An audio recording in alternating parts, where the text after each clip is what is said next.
said, "Don't you think we should go all electric?" And I said, "Yeah, but how are you going to do it without electricity? It's great to That's talk right. about it. It's like, what are you going to do? How are you going to handle this?" And but they don't have an answer yet. It's like at the turn of the last century when the automobile was coming in, people didn't go out and kill all their horses. I mean, No, it transitioned slowly. There was an attrition. Horses died.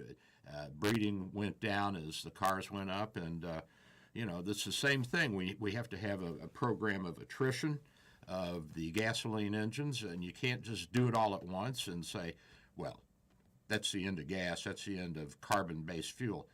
Well, yeah, still, the world has to generate energy in plants, and most of the world plants are still using power plants are still using hydrocarbon fuel, coal, that's right. natural gas.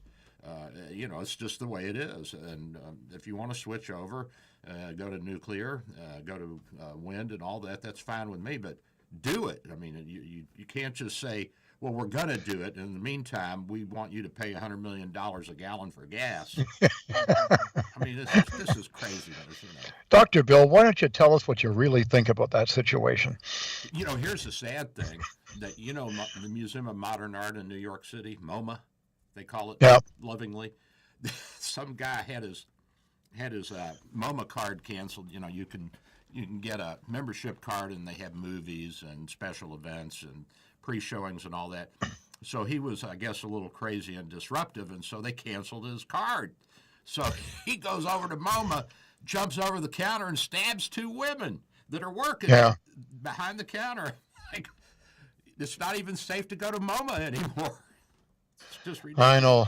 The world's kind of upside down, isn't it? I live a considerable distance outside of Toronto, and I have to drive into Toronto every now and again. Well, with an electric car, I can get there. The only problem is I can't get back. That's right, because you can't charge. That's right. And, I don't know. what do you do? Well, I think that it's a good thing that we continue to build the infrastructure and at the same time inject some sanity into this. I put $100 down on the Ford Lightning F-150, the all-electric pickup truck, and they said it would be available at the spring of 2022. Well, I just got an email, and they said, we're really sorry, but it might be a year or two before we can get to your order because we've got 250,000 orders, and they don't have the parts. They don't have That's the right. batteries. They don't have the chips or whatever they need. It's just not there. They can Well, it's the make it. same. It's the same thing with that brand new Cadillac Lyric. They're taking orders right now. Well, you can take the orders. The only problem is you have to fulfill the orders. I know it's great to say we're building these, but if you can only build 50,000 and you got 250,000 people that want it and there's that demand and they put orders in, well, you're not going to get very far like that. That's only a fifth of you've only fulfilled a fifth of the orders. I mean, Yeah. it doesn't make any sense. But I mean, I understand that they can't do what they can't do, but again, it just doesn't make any sense to try to force us not to use gasoline and not to use coal. I mean, it's just craziness. And then there's the issue of the chips. You'd wonder why we would allow all the chip manufacturers, or I shouldn't say all, but a vast majority of the chip manufacturers to be in Taiwan. Wouldn't it be nice if we could make some chips here? Well, the thing is we do make the very, very high end chips that's used in, like in the high class military equipment and in the supercomputers that look at the weather and do data and statistics. But the average everyday Joe chip, we don't make enough of them. We import them from Taiwan. It's That's right. ridiculous. Why don't we just bring Taiwan over to our side of the Pacific? Can we Make them the 52nd state. we could just yeah. Is there some way we can kind of loosen up their attachment to the to the Pacific Rim, float them over here? Exactly. Okay, can I talk about something that just happened on Friday? What's up? The beginning of Canadian March school break. Yeah, Now that is a big deal because all winter, this has been a brutal winter. It's been cold. It's been snowy. We had to have our road plowed again yesterday because about 4 inches of snow yesterday. And yesterday was March the 12th. In any event, it's been a long, long cold winter. So everybody looks forward to the March break. And even though we're still coming out of this pandemic thing slowly, you couldn't move at the airport in Toronto for people flying south to Florida on Friday. And so for the next 2 weeks, of course, we in Canada can never get our act together on the March breaks. There are different timetables everywhere. But here in Ontario, the March break began on Friday. So wall to wall in Florida next week, you'll see nothing but Canadians running around and soaking up a little bit of sun for the first time in, 5 months, 6 months? Yeah. Yeah. Well, hopefully they won't have all their clothes off because I hope not. We're proper prim people down here, so. I certainly hope so. Okay. Well, at any rate, I got to tell you, we were in Germany years ago on a trip in Munich, and so the sun came out. Honest to God, the sun came out, and we're driving across the bridge on the little river there, and we look down, and there's thousands of people there, Germans, and they're all naked. I mean, buck naked, soaking up the sun. I was like, what's going on? Well, I guess vitamin D is a rare commodity there, so they, Yeah.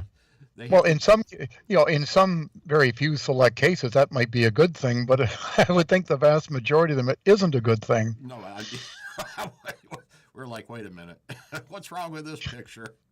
Yeah. But it's fascinating. So, at any rate, did you know that we're seizing Iranian oil tankers? I did not know that. We grabbed one down in the Bahamas a few weeks ago. I guess they're. This is our way of saying that they can't violate the trade embargo that we have on them. But yeah, I didn't know that we were seizing their vessels. Did you know that? I hadn't. I have trouble keeping track of who's seizing what these days. I really don't know. Oh, by the way, if you are coming down to Florida, or if you're here and you're listening to the show and you're Canadian, American, German, whatever, don't forget Dr. Bill has a wonderful, well-equipped medical clinic, and we're at 727-384-6411, 727-384-6411. And speaking of seizing prior, Russian billionaire Andrei Melcheniko, he had his yacht seized by the Italians. Right. It must be the season for seizing things. Well, see, Mr. Roman Abramovich, former owner of the Chelsea football team and God knows what else, he had wind that something was going to happen, so he got his super yacht out of where it was parked, and he's now apparently got it cruising in international waters, so they can't seize it. Didn't he own one of the soccer clubs over in England? Yes, Chelsea. Chelsea, that's it, Chelsea. Okay, so yep. He's a big. And he's poured over $2 billion into Chelsea, and now he's walking away with nothing from it.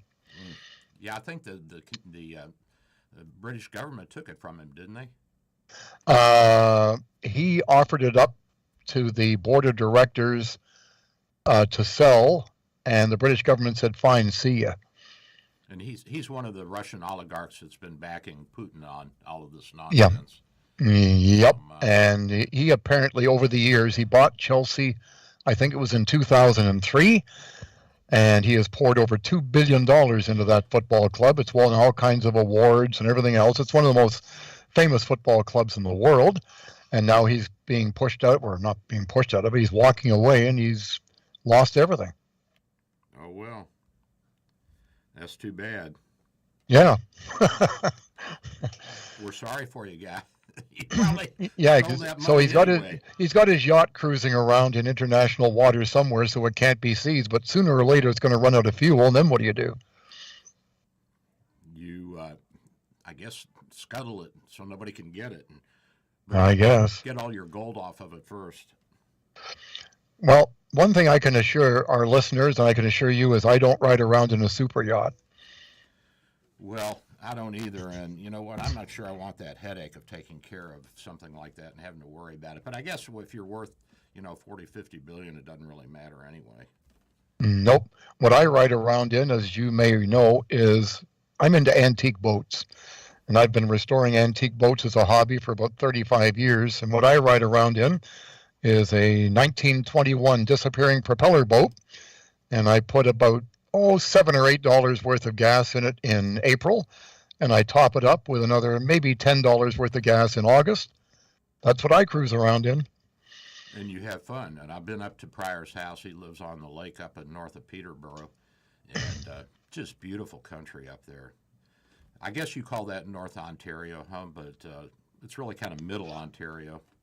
Yeah, it's 120 miles northeast of Toronto. It's a lake district known as the Kawartha Lakes, and I ride around in my little Dispro, my disappearing propeller boat. And if you've never heard of one of those, you can go online and you can Google Dispro, Dispro, which is short for disappearing propeller boats, and you can see what Pryor rides around in. Very cool. And we drove around up there, Pryor and I did, and there's how many different locks? There's what, 26 different locks, and you can go all the way from northern Ontario down to the Great Lakes, and you can get to the Atlantic or the Mississippi or wherever. I don't know. It goes all over the place. I think there's 41 locks in the Trent Severn Waterway, and I'm at lock 27.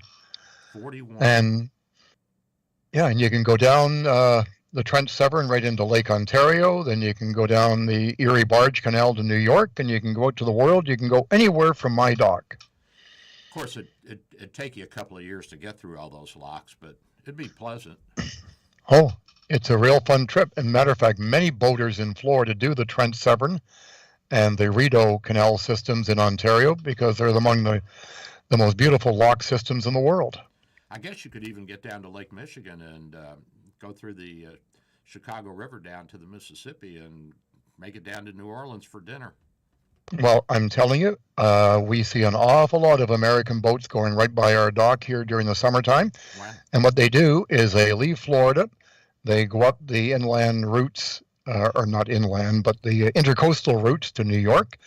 They get into the Erie Barge Canal, or go up the Mohawk River and the Erie Barge Canal. They get into Lake Ontario. They do the Trent Severn up to Lake Huron. They go from Lake Huron into Lake Michigan. They go down into Chicago through the Chicago Canal. They get into the Mississippi. They go down the Mississippi. They cross over on the Gulf of Mexico back to Florida, and it takes them the entire summer to do it. That's like the Great Circle. It sure is. That's pretty cool. That's pretty cool. Yes, sir. Well, meanwhile,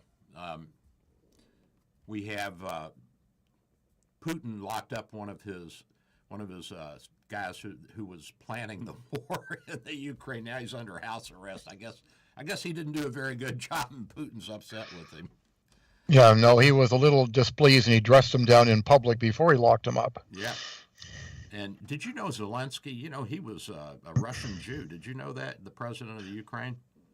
Yeah, which I find it very difficult to understand how Putin can describe Ukraine as being run by a bunch of Nazis when the guy who's running the country is Jewish.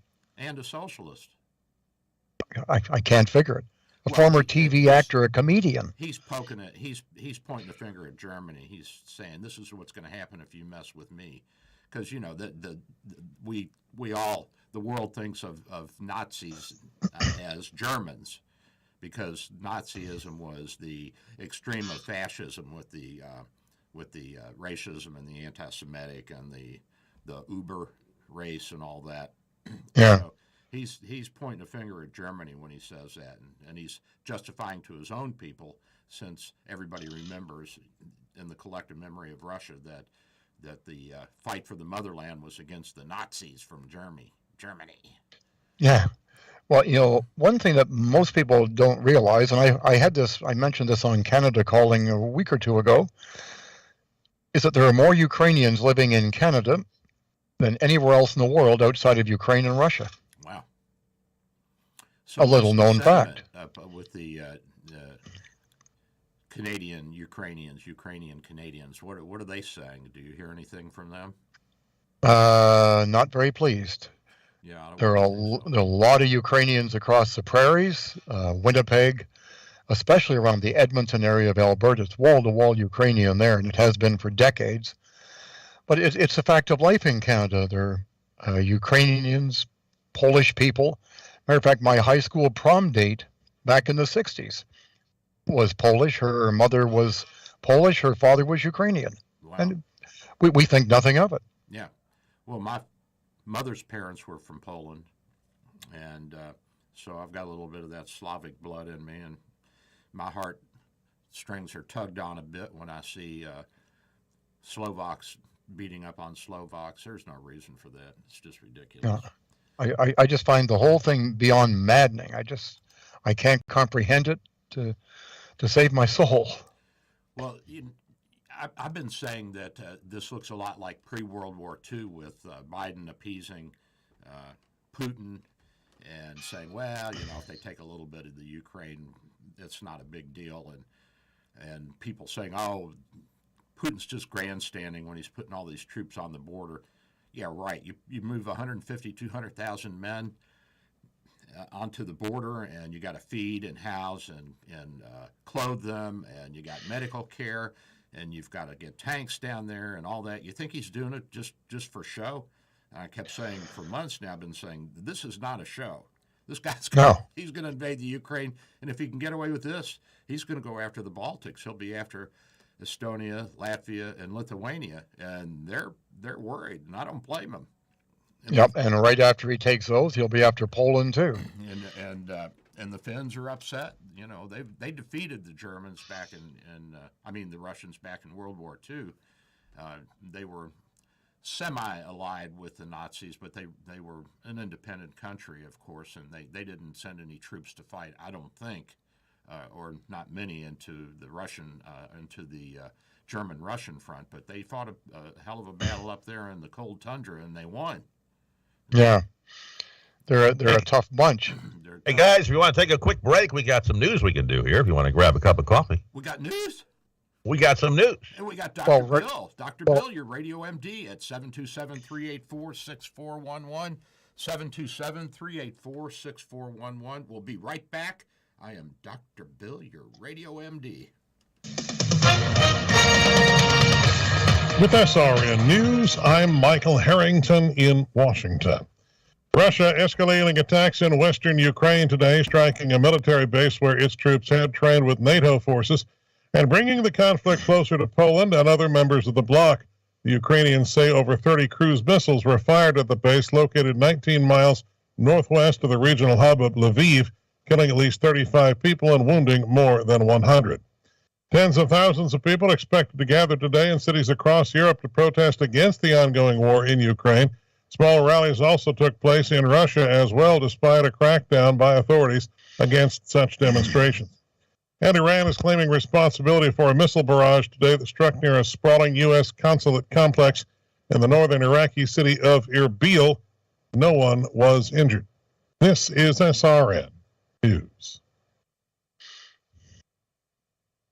Dr. Bill for Bay Area Medical, located at 6399 38th Avenue North in St. Pete, 727-384-6411, 727-384-6411. Full-service clinic with x-ray, heart imaging, ultrasound, stress testing, and minor surgery. We provide quality health care in a warm and friendly atmosphere. We are multilingual, well-trained, and certified. Most American insurance and new patients accepted. Bay Area Medical, home of can care, 727-384-6411. 727-384-6411. Dr. Bill here. With social distancing and sheltering in place, telemedicine is here. Bay Area Medical Home of Can Care Clinic offers telemedicine for new and established patients. You can see me without an in-office visit. Schedule an appointment at 727-384-6411, 727-384-6411. When it's time for your appointment, type this web address into your cell phone or computer web browser, doxy.me/Bay Area Med. A cell phone works well and is all you really need.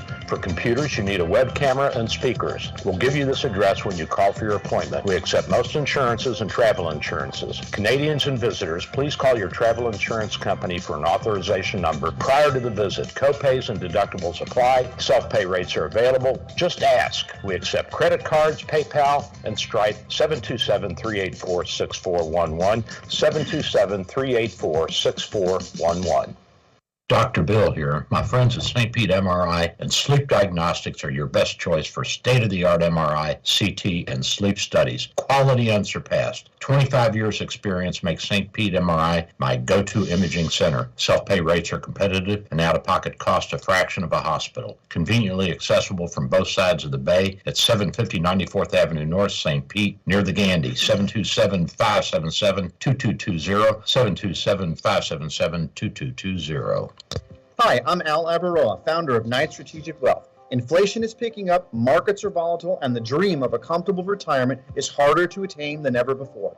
Nobody wants to run out of money in retirement. That's why I'm going to share something that your financial advisor doesn't want you to know. With our investment strategy, when the stock market goes up, you earn a market-linked return that locks in every year. And when the stock market goes down, your investments won't lose a dime. There are no unnecessary fees, and it works for your investments, money to brokerage firms, or even money at a bank. It's simple, it's safe, and that's why savvy investors work with us. Want to learn more? Text free to 833-898-0500, and we'll send our retirement readiness kit directly to your phone right now. If you want to help build a retirement portfolio that will go up with the market and never lose money, get our retirement readiness kit today and see how this strategy can help secure your future. Text free to 833-898-0500. Text free to 833-898-0500. Dennis Prager here. I'd like to invite you to join me and many other like-minded patriots for an evening of quality cigars and lively conversation coming up March 29th at Davidoff of Geneva in Tampa. It's the Great American Cigar Tour, and it's probably needed this year more than ever. We'll have fun and engage in candid conversation with zero chance of anyone getting canceled. That's Tuesday evening, March 29th, starting at 7. This is a VIP exclusive event, and seating is limited, so reserve yours today at theanswertampa.com, sponsored by Davidoff of Geneva in Tampa. AM 860, The Answer. Online at theanswertampa.com. Odyssey. Here is your exclusive AccuWeather forecast. We'll have plenty of sunshine today, but cooler with a high of 69. Then clear to partly cloudy skies tonight with a low of 55. Pleasant day tomorrow with partly sunny skies, high on Monday 79. Then mostly cloudy tomorrow night, low 65. Thunderstorms in the area Tuesday afternoon through Tuesday evening. That's your AccuWeather forecast. I'm Holly Holdren for AM 860, The Answer. Incoming, Doc. And I'm back. I'm Dr. Bill, and we got Pryor Smith, and of course Ken's by my side. Are you still there, Ken? You all right, buddy? I am enjoying the conversation. Pryor, are you there? I think I'm here. Yes, sir. Well, you know, at your age, that's a big step up, bud. That you you think you're there.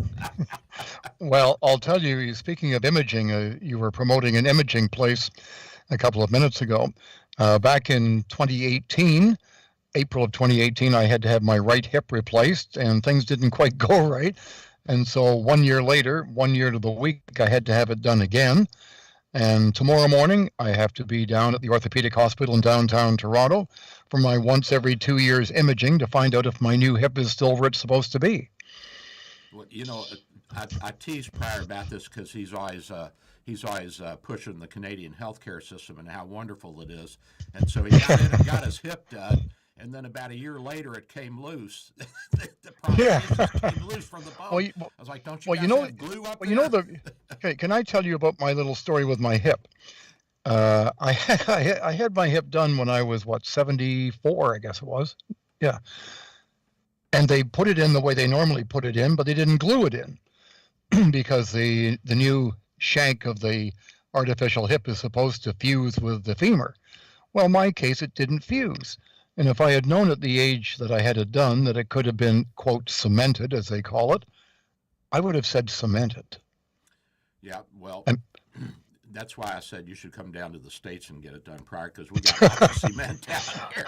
All I can tell you is I'm sitting in the hospital bed recovering from my hip revision, as it was called. And the surgeon came in to see how I was doing. And I said, I'm doing fine. I said, just by the way, it's cemented in. What kind of cement do you use? And he said, well, it's basically 3-minute epoxy. Yeah.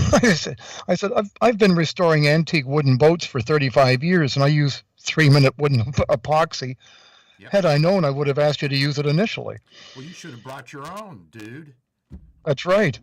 You got But plenty up at the house. You should have brought it down there. yeah, I've got all kinds of it here, and had I known it could have been done that way the first time, then I wouldn't have had to go through it the second time.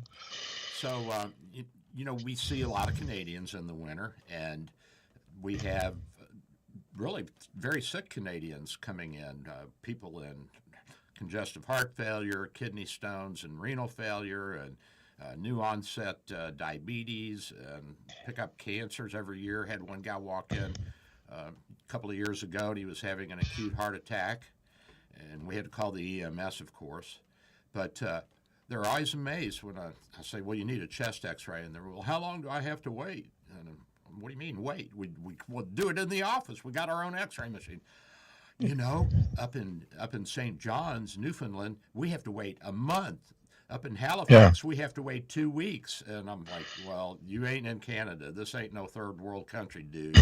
And so they're like, how long does it take to get a CT or an MRI? I said, we'll have you scheduled tomorrow. They're just amazed. They're amazed. They're like, how can you do that? And I said, because we have more MRI and CT scanners in Pinellas County, Florida, than all of Ontario. Yeah, it's true. It's unbelievable. But that's the facts, Jack. And anybody who thinks our healthcare system is not that great doesn't know what they're talking about prior. We have the cheapest, if you're self-pay, we have the cheapest healthcare system in the world. Yep. No, there is no question about it. The one thing I will say in the defense of the Canadian system is when you really desperately need something, it's there and it's there right away. But if it's not something that isn't desperately needed right away, you wait. Yeah, you'll wait. And you wait. And you wait. But that's the way it is. The problem with that is that when the government decides what is desperately needed, then you're turning over a lot of power, and you're giving a central government, which is why we broke away from England. We were the uppity youngster that left home when we were teenagers. You guys waited around till you were old age, and mom kicked you out in the 50s. And prior that the Canadians didn't want to be independent; they still wanted to be part of England. And well, we're such a nice, friendly group that we don't like to offend anybody. That's true. And since you guys are so nice, we like to send you in first when we attack Omaha Beach. We'll just have the Canadians go in and see if they can make nice with the Germans and have a cup of tea. Well, I'll tell you, that's a little story that's brewing right now. Where D-Day landed at Juno Beach, believe it or not, this is a true story, and it's been unfolding over the last couple of days. It turns out there's a Canadian War museum there at Juno Beach in France, and right next to it, a French developer who's got a very close connection with the local mayor somehow got permission to put up a whack of condominiums on the beach. Well, the Canadian Legion found out about this, and a whole bunch of veterans groups found out about this, and they are now fighting, as of the last couple of weeks, to try and preserve the area next to the museum, one of the most historic sites in the history of the world, and some clown developer in France wants to build a bunch of condos there. So that big fight is unfolding as of right now. Do you know how much are they going to go for? Do you know? I might be interested. I don't know. I don't know, but because nothing's sacred anymore. Could we not save a little bit of beach where hundreds and hundreds of Canadians and other forces died trying to save the French and trying to save the rest of Europe? But that's a true story, and it's been unfolding over the last couple of weeks. Well, we do need to pressure France to step in and stop this guy from doing that, because that is a big piece of history. And I understand. I haven't been to the coast there yet. I've been to other parts of France, but I understand that the people are just delighted to have Canadians and Americans come over and see the history. And then some, because let's call a spade. We saved their bacon. Yeah. Well, yeah. Well, and hundreds of us died on the beach just trying to get onto the beach. Yeah. And this clown wants to build a bunch of condos there. Well, we've got dynamite, so we can go over there and we can invade again and blow him up. How about that? It's an absolutely stunning spot if you've ever seen it. But wouldn't you think given the history and everything else associated with that maybe we could have a memorial park or something set up there? Yeah, I think that would be a good idea. And how many Canadians died when we stormed the beaches of Normandy? That was in On D-Day, 1944. on D-Day, I believe 356 Canadians died. Yeah, and I think the United States, we lost what, 2, 3, 4, 5,000 somewhere in there. I can't remember the exact number. Yeah, I think it was 356 Canadians died on the beach that day. And this guy wants to build a whack of condominiums. Boy, oh boy. Zelensky's lost 1,300 men since the start of the Russian invasion. Yep. By the way, Mr. Zelensky has been invited to address the Canadian House of Commons. The House of Commons gets back to business tomorrow after a couple of weeks break. And he's supposed to be addressing the Commons Tuesday afternoon, I believe it is. And so we'll be interested in seeing what he's got to say. Yeah, and he has asked for aid, and the Polish offered him some older MiG fighter jets, and I think Biden put the nix on that because he thought that would be too provocative. I mean, come on, we're already supplying them with Stinger missiles and anti-tank missiles and small arms and flak jackets. I mean, what's the difference? What's one more step? Yeah, what's one more step? I mean, we're going to be at a world war here shortly if we don't step in and stop it anyway. It's just ridiculous. Can we talk about something more refreshing? What's the Canadian business and your visitor business been like so far this winter season, which is now going to be in peak season starting tomorrow? It's been better this year, but of course it has not reached the heights of the pre-pandemic. But this past week we were really busy. I mean, we were pounding the floors back and forth, and it was a good week in terms of our business. A bad week for sick Canadians and Americans, but that's the way it is. I mean, humans get sick and they eventually die, so they got to go get some help here and every now and then. Well, all I can tell you is, and I'll blow your horn for you because I know you're reluctant to do so. Dr. Bill's office in St. Pete is renowned here in Canada. It's the only doctor's office I've ever heard of that people talk about during the summertime. You get together with a bunch of people in this general neck of the woods where I am, and somehow during the summer when we get together for a little picnic or something, invariably somebody talks about how Dr. Bill came to the rescue, and they drove all the way up from Sarasota, or they drove all the way from Dunedin or wherever. But Dr. Bill's office, for those of you who are unfamiliar with it, it's a legend amongst Canadians. And that's a good thing. I think Newfoundland, especially the maritime provinces, I think we have helped to force them to increase their presence of medical care and physicians and update and upgrade. I got a story to tell you. Years ago, I was sending a patient back to, I think it was St. John's, had been septic, had bacteria in their blood and very sick. And so I was handing the patient off as we're supposed to do.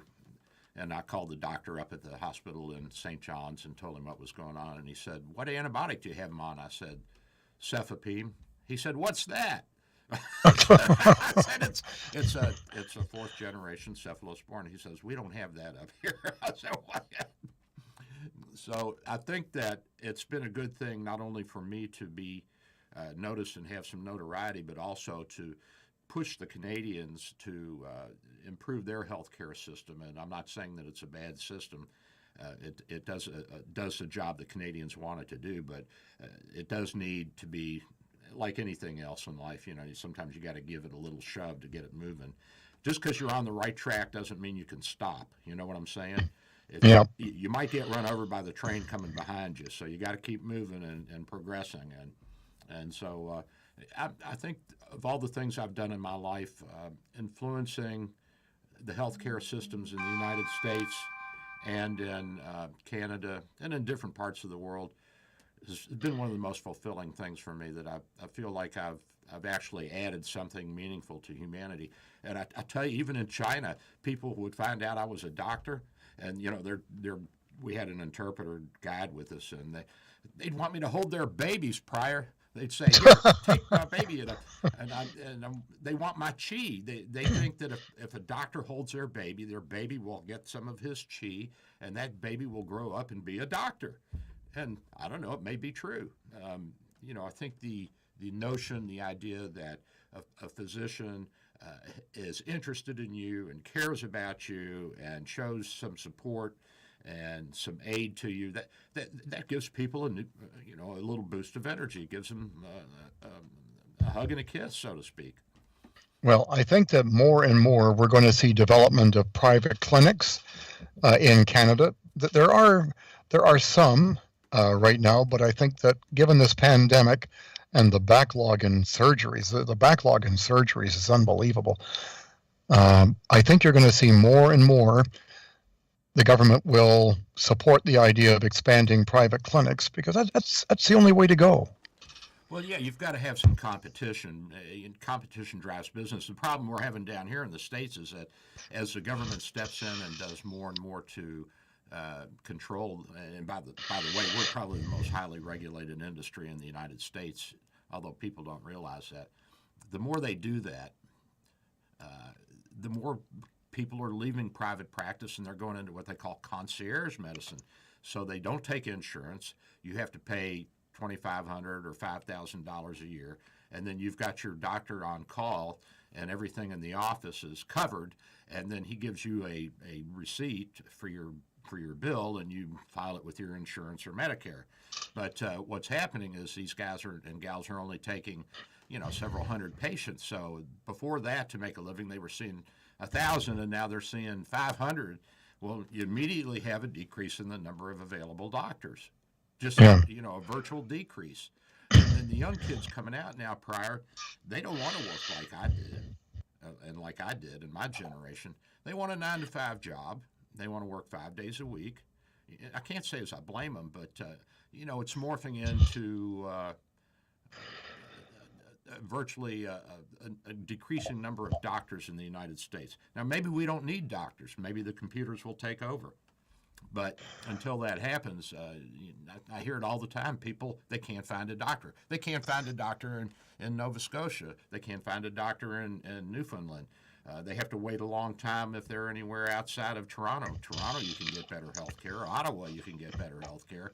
Just like in Washington, D.C., I'm guessing there's probably more doctors per capita in Ottawa than anywhere else in Canada, and it's the same in Washington, D.C., because that's where all the money and power is. So, the doctors all I can tell you is the city of Peterborough, which is relatively close to where I live, just hired a bureaucrat, about a week and a half ago to go out and try and find doctors because we're in a hell of a mess here. We are short doctors. Yep. And the problem is, as you mentioned, the young doctors coming up, they don't want to work 24 hours a day, 7 days a week. They want to work 9 to 5. We have a real shortage of doctors here. Yep.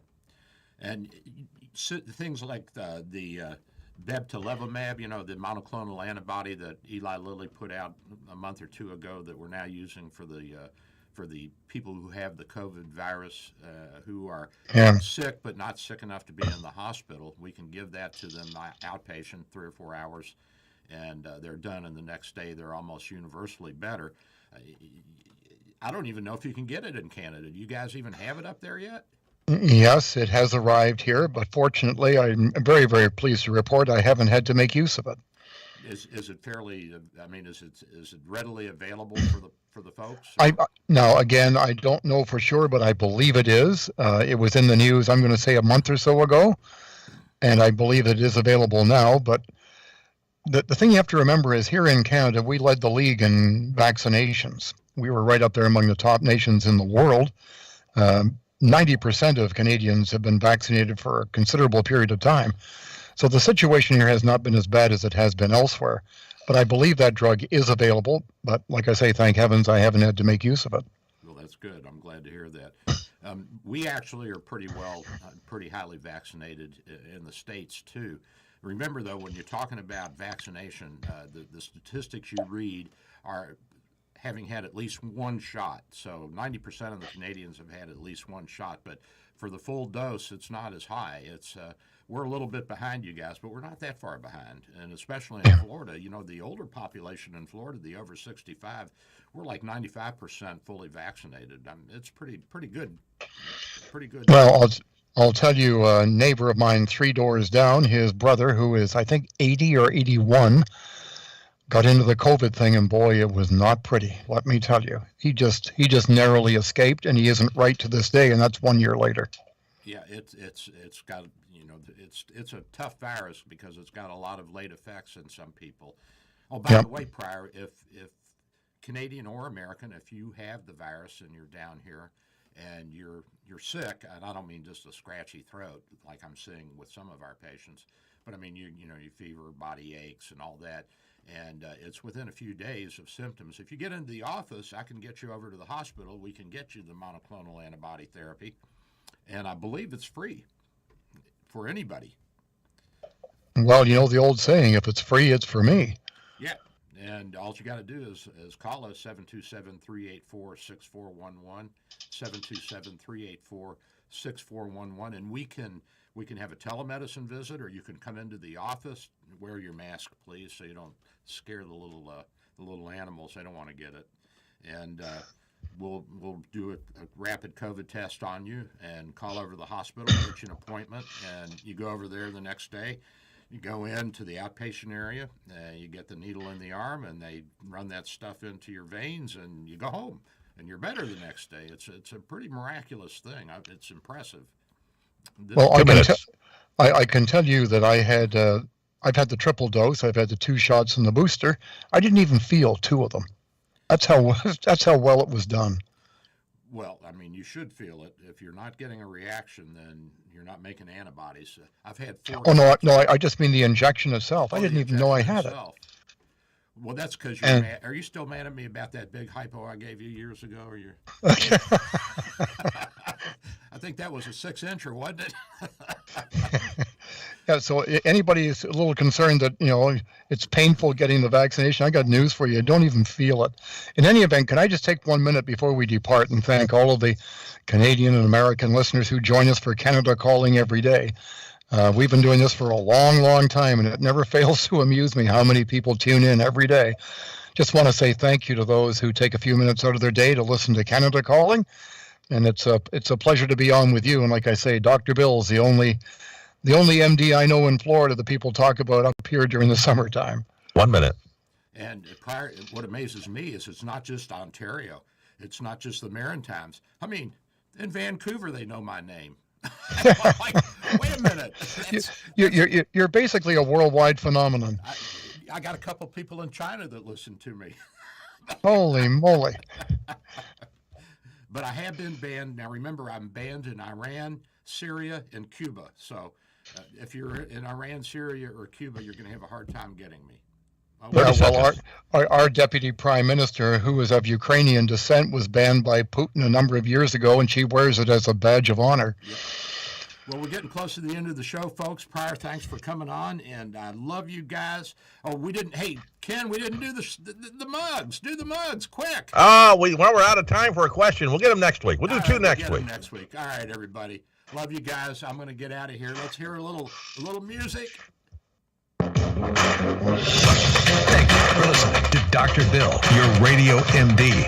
Join Dr. Bill every Sunday morning at 9 for more insight, information, provocation, and fun. Dr. Bill Handelman practices in St. Petersburg, Florida at Bay Area Medical Care Clinic, 6399 38th Avenue North. For your convenience, telemedicine appointments are available. Call his office today at 727-384-6411. That's 727-384-6411. Or visit his website at cancareclinic.com.